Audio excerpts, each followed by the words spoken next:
Saya pikir itu amat sangat ya.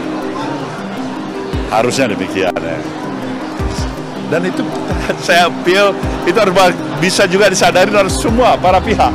Karena begitu besarnya permasalahan yang kita hadapin untuk bisa menjalankan, ya kan, roda administratif pemerintahan, ya kan, yang membutuhkan stabilitas nasional tetap.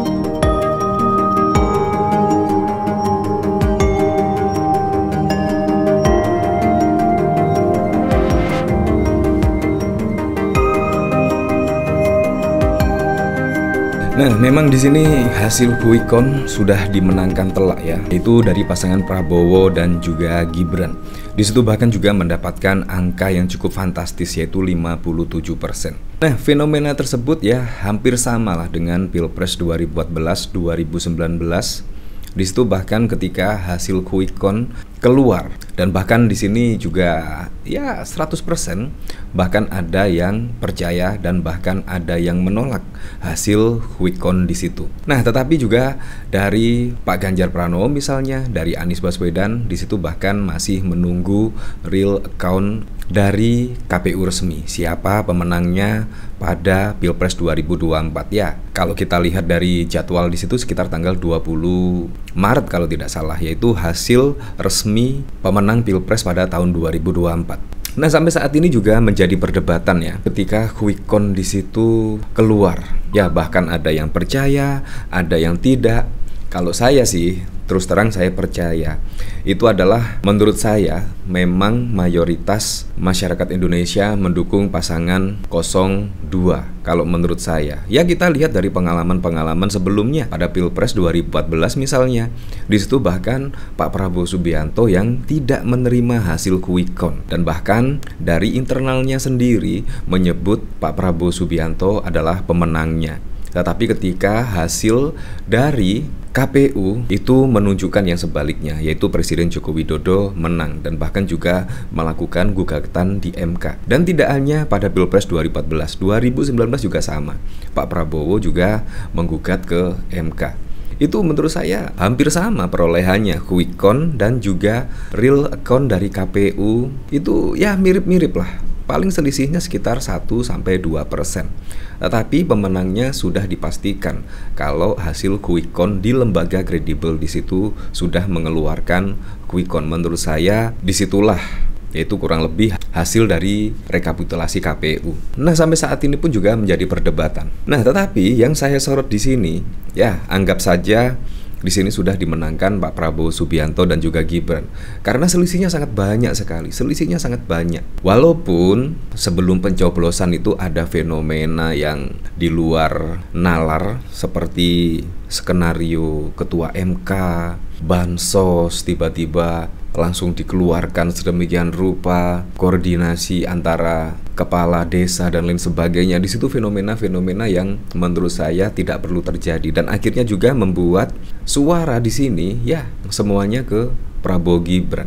Tetapi kalau hasil quick count menurut saya itu hampir mirip-mirip lah dengan besok ketika KPU mengeluarkan rekapitulasi tersebut. Menurut saya pemenangnya Prabowo Gibran. Nah, di sini ada yang cukup mengejutkan lagi.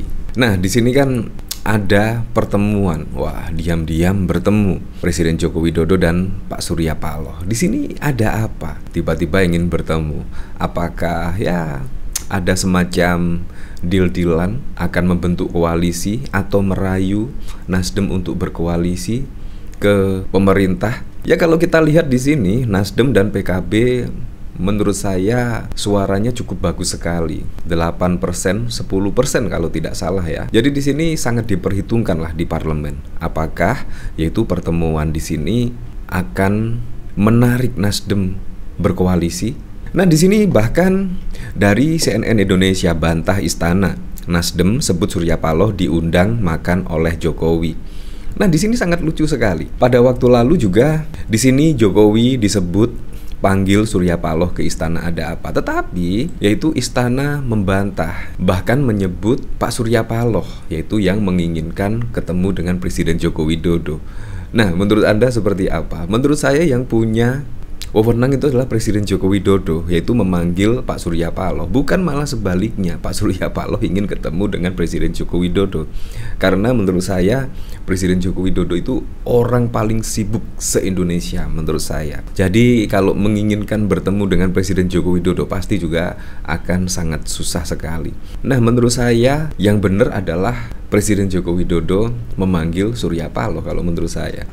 Di sini juga bahkan dibenarkan oleh Nasdem, yaitu Nasdem sebut Surya Paloh diundang makan oleh Presiden Joko Widodo. Nah, di sini apakah agenda tersebut akan menarik Nasdem menjadi koalisi pada besok ketika Pak Prabowo Subianto dan juga Gibran dilantik? Karena koalisi yang sangat besar itu sangat bagus sekali, yaitu untuk memuluskan semua kebijakan-kebijakan, semua program-program yang digagas oleh calon presiden dan wakil presiden mendatang. Apakah itu termasuk deal-dealan politik? Di situ memang sangat mengejutkan sekali. Tiba-tiba Pak Surya Paloh dipanggil oleh Presiden Joko Widodo. Nah, dari sini saya juga penasaran, kira-kira komentar-komentarnya seperti apa ya? Kira-kira banyak yang setuju atau tidak ketika pertemuan antara Presiden Joko Widodo dengan Surya Paloh di sini. Di sini dari tukang komen, sudah tidak aneh jadinya saling bantah-bantahan. Di sini kalau akhirnya Nasdem gabung koalisi Prabowo nggak apa-apa.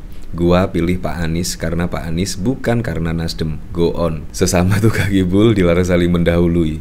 Nah, di sini bahkan juga ada screenshot dari artikel berita. Mana yang benar sih? Istana Surya Paloh yang minta bertemu dengan Jokowi. Di sini dari Kompas TV, Istana sebut Surya Paloh yang meminta bertemu Jokowi. Ya, seperti itulah. Di sini dari Abdullah, Firaun kalau ketemu Surya Paloh nggak lewat perantara macam Raja Jawa ya. Kalau beritanya simpang siur, mending Nasdem nggak usah pergi sampai selesai proses pemilu ini.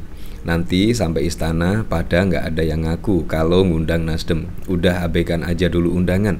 Ini masih suasana pemilu yang masih hangat, apalagi Sirekap masih bermasalah. Ya, menurut saya seperti itu. Menurut saya etikanya ya jangan bertemu dulu lah. Pada waktu lalu juga Gibran ingin sowan ke Ganjar dan juga Anies Baswedan. Di situ bahkan jawaban dari Ganjar dan juga Anies Baswedan ya, nunggu pemilu ini selesai, minimal ya setelah KPU merekapitulasi hasil suara pada Pilpres 2024 dan juga diketahui pemenangnya. Jadi menurut saya kalau saat ini sowan ya bagus sih, sowan ke capres cawapres di situ sangat bagus sekali. Tetapi kan di sini masih dalam tahap perhitungan suara. Menurut saya juga terlalu dini. Menurut saya juga besok lah, tanggal 20 Maret setelah hasil rekapitulasi dari KPU dibacakan atau diumumkan. Nah, di sini bahkan yang cukup mengejutkan sekali yaitu dari Muhaimin Iskandar. Caimin now, PKB sebut Surya Paloh temui Jokowi tanpa koordinasi koalisi. Di sini cukup mengejutkan sekali ya. Seharusnya kan koordinasi lah, yaitu dari PKB dan PKS. Menurut saya seperti itu. Jadi di sini tanpa koordinasi tiba-tiba bertemu dengan Presiden Joko Widodo. Kira-kira apa juga yang disampaikan ya pembicaraan antara Jokowi dan juga Pak Surya Paloh di sini? Nah, dari komentar di sini share sendiri jir. Nah, itu dia yang layak diselepet Cak. Tadi siang nyari target kan. Nama Caimin nyali Cak Norris. Awas yuk ikut-ikut dipanggil ke istana. Iminau saatnya menggoreng Surya Paloh. Ya seperti itulah. Menurut saya apapun itu, besok ketika capres yang dipilih oleh masyarakat sudah sepantasnya, yaitu merealisasikan semua janji-janjinya dan semua program-programnya sehingga biar langsung bisa dinikmati oleh masyarakat.